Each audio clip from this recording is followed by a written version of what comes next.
Tentacool ag y trath. Hitmonlee yn ei hael. Squirtle ag y stryd. Ta ble chi'n mynd, mae pobl ar eu ffonau yn ceisio ffindio lle gorau i ddala Pokémon. Yma yng Nghymru, mae un tafarn wedi gweld cynnydd sylweddol yn ei fawg ysmyried, gan ei bod hefyd yn digwydd bod yn Pokestop.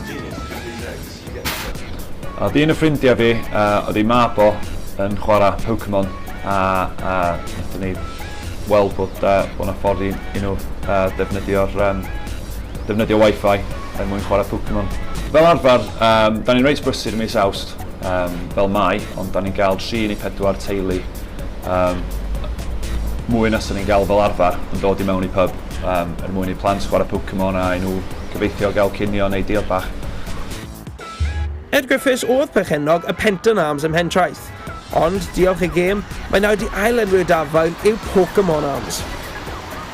Cafodd Pokémon Go ei lawrlwytho 130 miliwn o weithiau yn ei fis cynta ledled y byd, ac mae wedi torri bron i bob record am gêm ffôn symudol. Mae Pokémon Arms yn gobeithio bydd llwyddiant y gêm yn parhau ddenu chwaraewyr am spelfach to.